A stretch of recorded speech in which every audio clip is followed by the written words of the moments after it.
मनसे नेते व विद्यार्थी सेना अध्यक्ष अमित ठाकरे यांच्या नवी मुंबई दौऱ्यामुळे महाराष्ट्र सैनिकांमध्ये उत्साहाचे वातावरण निर्माण झाले। अमित ठाकरे यांच्या हस्ते नवी मुंबई मनसेच्या सिऊड मध्यवर्ती कार्यालयाचा नूतनीकरणाचा उद्घाटन सोहळा संपन्न झाला। या ठिकाणी शहर अध्यक्ष गजानन काळे यांच्या नेतृत्वाखाली सत्यनारायण महापूजा देखील पार पडली।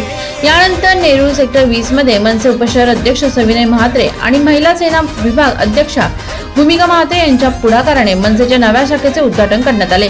या दोन्ही कार्यक्रमासाठी ढोल ताशांच्या फटाक्यांची अतिशबाजी मोठे हार क्रेनने घालून भव्य स्वागत करण्यात आले। युवा हृदय सम्राट अमित ठाकरे साहेबांचा विजय असो अशा घोषणा देत कार्यकर्ते आणि नागरिकांनी परिसर दणाणून सोडला। यावेळी सिडको सोडतधारक एमपीएससी विद्यार्थी बेरोजगार युवकांनी आपल्या समस्या मांडत निवेदन अमित ठाकरे यांना दिले। या दौऱ्यामुळे नवी मुंबईकरांमध्ये मनसेबाबत चांगलेच उत्साहाचे वातावरण असून येत्या महापालिका निवडणुकीत मनसे नवा इतिहास रचेल अशी चर्चा सुरू झाली आहे।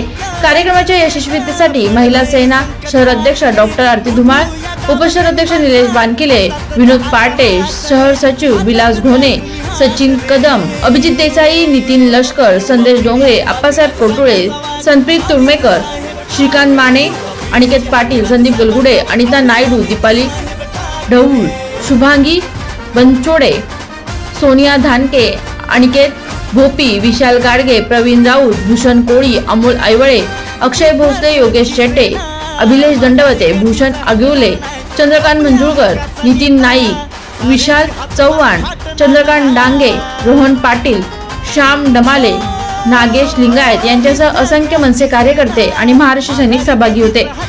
मनसेचे प्रत्येक कार्यालय जनतेचे न्यायालय आहे आणि सर्वसामान्यांच्या प्रश्नासाठी झटणारे मनसे कार्यकर्ते नेहमीच सक्रिय राहतात।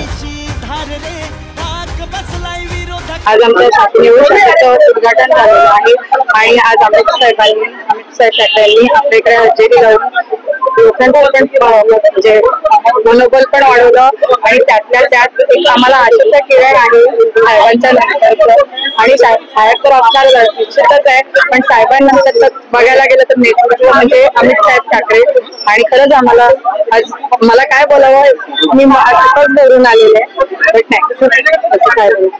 व्हिडिओ जर्नलिस्ट पंकज बेनवंशी पुरुषोत्तम यांच्यासह आवाज टुडे।